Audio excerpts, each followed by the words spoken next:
Si vous souhaitez avoir tous vos désirs, avoir une relation amoureuse saine, des relations amicales saines, des relations professionnelles saines, apprenez à pratiquer le détachement. Hey, j'espère que vous allez bien. On se retrouve aujourd'hui dans une nouvelle vidéo avec un nouveau décor. Bon, il est déjà apparu sur ma chaîne YouTube parce que je suis chez ma meilleure amie et j'ai déjà tourné chez ma meilleure amie. Mais je vous préviens aussi, c'est une qualité iPhone parce que, alors, j'ai bien pris mon appareil photo, mais je n'arrive pas à le positionner correctement.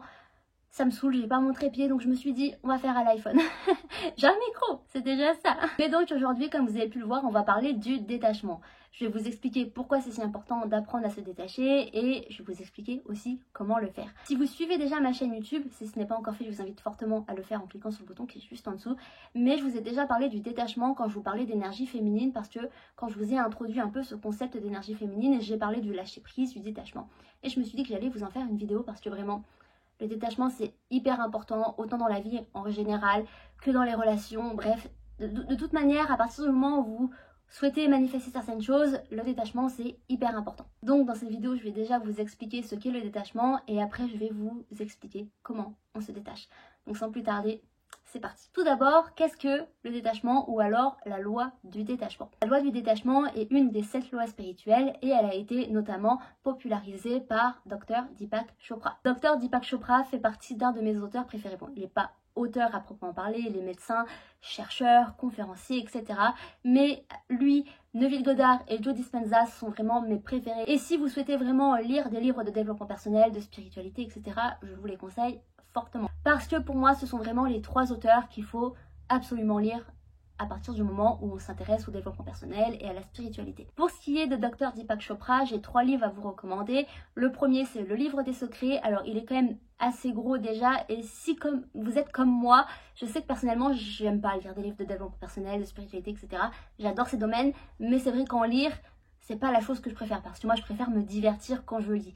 Mais vraiment, celui-là, il est génial. Mais si vous souhaitez des livres un peu plus petits, il y a les 7 lois spirituelles ou quelque chose comme ça. De toute façon, je mettrai sur l'écran du succès de Dr Deepak Chopra et l'autre qu'il a fait aussi, c'est les 7 lois du bonheur, il me semble. Mais donc en effet, vous l'aurez compris, il parle beaucoup de cette loi spirituelle et il l'a démontré aussi en 6 principes que je vais tout de suite vous partager. Le premier principe, c'est le fait qu'il faut laisser et permettre aux autres d'être qui ils sont exactement sans vouloir les changer. Ce principe, il explique tout simplement qu'il faut accepter les gens pour qui ils sont sans vouloir les changer et il met aussi en valeur le fait qu'il ne faut pas forcer des connexions de quelque sorte qu'elles soient. Tout simplement parce que quand on veut absolument changer quelque chose, c'est que cette personne ne se comporte pas de la bonne manière et ça nous fait du mal.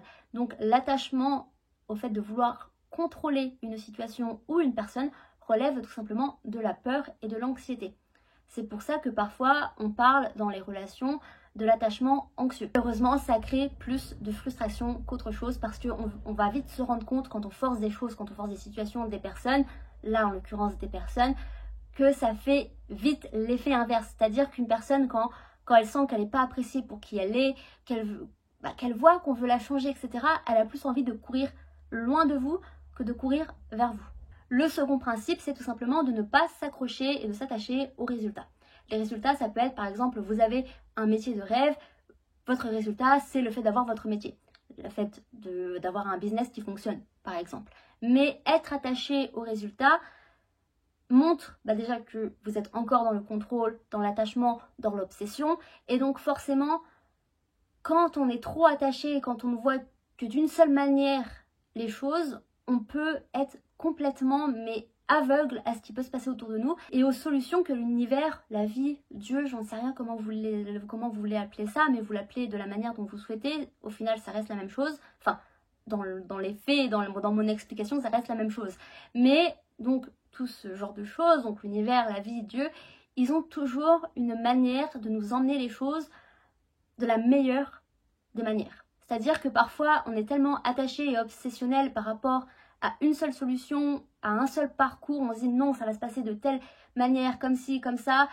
Non, c'est pas bien parce que ça crée plus de l'anxiété parce que finalement quand vous allez vous rendre compte que vous n'obtenez pas la chose dans la manière que vous souhaitez, ça va vous créer de l'anxiété, de la frustration. Tandis que si vous êtes ouvert aux opportunités, et on va en parler un peu plus loin, vous pouvez vous rendre compte qu'il y a plein de manières d'obtenir certaines choses. Bien entendu, ça ne veut pas dire qu'il ne faut pas agir. Vous pouvez agir avec intention, vous pouvez avoir des rêves, que ce soit des rêves dans votre relation, dans votre carrière professionnelle, des buts, des objectifs. C'est ok, vraiment c'est ok. Et il faut agir pour ce que l'on veut. Par exemple, si vous souhaitez lancer votre business, c'est sûr que ce n'est pas en restant assis dans votre canapé à ne rien faire, en ne lançant rien, en ne créant rien, que vous allez obtenir quelque chose. On est bien d'accord. Là, ça veut tout simplement dire qu'il ne faut pas se mettre des œillères en fait. Il faut juste réellement comprendre que l'univers, la vie, Dieu, etc. peut nous apporter les choses d'une manière que l'on n'a même pas imaginée. Troisième principe, et c'est un peu la même chose, c'est se détacher du quand et du comment. Encore une fois, l'univers, Dieu, la vie, il sait mieux que nous. C'est-à-dire qu'il sait comment nous apporter les choses que l'on veut de la meilleure manière. C'est-à-dire que nous, on n'a pas à se concentrer sur le quand et le comment, on a juste à se concentrer sur notre intention, sur nos objectifs, sur notre manière d'être, sur nos actions, en fait, tout simplement. On arrive au quatrième principe, c'est le fait d'être flexible, autant dans votre carrière professionnelle et dans tous les autres aspects de votre vie. Parce qu'encore une fois, quand on est obsédé par quelque chose, on ne voit pas the bigger picture, donc la photo plus grande, en fait, la vision beaucoup plus grande des choses. Encore une fois, on se met des œillères, donc on peut louper des opportunités. Donc être flexible vous permet de vous ouvrir aux opportunités et peut-être d'avancer encore plus vite que ce que vous aviez imaginé à la base. Cinquième principe, c'est encore la même chose, c'est qu'il faut accepter l'incertitude. Il faut accepter que on ne peut pas tout savoir à l'avance. On ne peut pas savoir comment va se passer telle ou telle chose. Ça peut arriver demain, comme dans une semaine, comme dans un mois. On ne peut pas savoir. L'incertitude est la plus grande des opportunités parce que comme on ne sait pas, eh ben, on est ouvert à toutes les opportunités. Sixième principe, c'est le fait de s'accepter tel que l'on est et d'être authentique avec soi-même, avec ses désirs, avec les choses que l'on veut de la vie. Maintenant que je vous ai expliqué ce qu'est le détachement, je vais vous expliquer comment vous détacher et comment mettre le détachement en pratique dans votre vie. La première chose à faire pour se détacher, c'est de faire la différence entre ce qui est de votre contrôle et ce qui n'est absolument pas de votre contrôle. D'abord, qu'est-ce qui est dans notre contrôle? Ce qui est dans notre contrôle, ce sont nos pensées, notre manière de réagir, nos actions, notre quotidien, notre façon d'être au quotidien, les choses que l'on dit de nous, de la vie, mais aussi notre manière de vivre dans le moment présent. Et ensuite, qu'est-ce qui n'est pas de notre contrôle? Eh bien, c'est tout ce qui est relatif aux autres. C'est-à-dire que les pensées des autres, l'opinion des autres, la vie des autres, la façon dont les autres vivent, la façon dont les autres vous traitent. Bon, ça, j'avoue, il y a quand même un peu une toute petite différence parce que je crois aussi au fait que les personnes sont un peu le reflet de nous, mais pas tout le temps. Et je vous le dirai un peu plus tard dans la vidéo. Aussi, ce qui n'est pas dans notre contrôle, ce sont les choix des autres, les attentes des autres envers nous, envers la vie, mais aussi les attentes de la société envers nous, bien évidemment. Mais il y a aussi d'autres choses, c'est le passé et le futur. Le passé et le futur ne sont pas de notre contrôle. Ce qui est arrivé dans le passé n'est plus de notre contrôle. Ce qui peut arriver dans le futur n'est pas de notre contrôle. Ce qui est dans notre contrôle, c'est le moment présent. Et comment on agit sur le moment présent? On agit sur le moment présent avec ce que je vous ai dit qui est dans notre contrôle. Donc nos pensées, notre manière de vivre, nos actions, notre état d'esprit, etc. Une fois que vous aurez fait la différence entre ce qui est de votre contrôle et ce qui n'est pas de votre contrôle, vous pourrez apprendre à vous détacher en vous concentrant seulement et seulement sur les choses que vous pouvez contrôler. Et les autres, on n'y fait pas attention. On n'y fait pas attention, ça n'existe pas, on ne fait pas attention. Pour se détacher, il faut aussi faire la différence entre ce qu'est le détachement et ce qu'est l'attachement. Parce que parfois, on croit que d'être attaché à quelque chose, à ses amis, à sa famille, à sa relation amoureuse, à sa carrière professionnelle, est positif. Mais pas tout le temps. Et étrangement, c'est loin d'être le cas. Parce que, encore une fois, l'attachement est lié à l'obsession. Quand on est tellement attaché à quelque chose, ça veut dire qu'on veut le retenir. Et si on veut retenir quelque chose, c'est qu'on n'est pas assez sécure envers soi-même et envers la vie pour faire confiance. Personnellement, j'ai une amitié avec mes deux meilleures amies qui est fantastique. On est meilleures amies depuis 10 ans. Mais je suis pas tant que ça attachée à elles. Ça veut pas dire que je les aime pas. Pas du tout. Et au contraire, je les adore. Mais je suis pas attachée à la relation parce que j'ai appris que si une relation doit se terminer, c'est qu'elle doit se terminer. Oui, oui, si ça doit se passer comme ça, sur le moment, ça me fera chier. Je l'avoue, ça m'embêterait énormément. Mais je me dis que c'est la vie. Et en même temps, j'imagine pas la fin de cette relation parce qu'on l'entretient de manière positive. Et en plus de ça, je suis pas attachée dans le sens où j'essaie de les contrôler parce que je les accepte telles qu'elles sont. Donc ça ne crée pas de l'attachement. Ça ne veut pas dire non plus que je n'ai pas d'émotions envers elles, que je suis un cœur de pierre, pas du tout. Je suis juste détachée parce que j'ai confiance. J'ai confiance en notre amitié qui est assez forte, on a déjà vécu pas mal de choses. Et je me dis que si on fait en sorte que ça se passe bien, je ne vois pas pourquoi elle se terminerait. Et dans lequel cas elle doit se terminer, elle se terminera. C'est normal, c'est la vie. Mais là, en l'état actuel des choses, je ne suis pas attachée à ces personnes, je suis attachée à personne de ma vie. Et je le vis très très bien en fait. C'est dans le détachement qu'une relation amoureuse saine peut se matérialiser. Parce que vous choisissez cette personne pour ce qu'elle est. Vous savez qu'à tout moment, elle peut vous faire du mal. Vous savez qu'à tout moment, la relation peut se terminer. Vous le savez. Et pourtant, vous foncez, vous décidez de vous mettre en couple, alors en amitié avec ces personnes. Mais là, je parle beaucoup de relations amoureuses. Vous choisissez de vous mettre en couple avec cette personne malgré tout ce qui peut arriver. Et c'est ça le détachement. C'est ça l'amour inconditionnel. Parce que vous êtes dans le moment présent. Vous choisissez de vivre avec la personne dans le moment présent pour ce qu'elle est. Vous pouvez être détaché dans votre carrière professionnelle. Parce que oui, encore une fois, on peut être dans le détachement et avoir des objectifs de carrière. C'est-à-dire que vous pouvez avoir votre job de rêve là actuellement. Mais vous n'êtes pas attaché à ce job. Parce que vous savez qu'à tout moment, par exemple, vous pouvez vous faire licencier. Qu'à tout moment, votre entreprise peut faire faillite. Et donc, vous retrouvez au chômage. Vous savez qu'à tout moment, votre business, il ne peut ne plus fonctionner.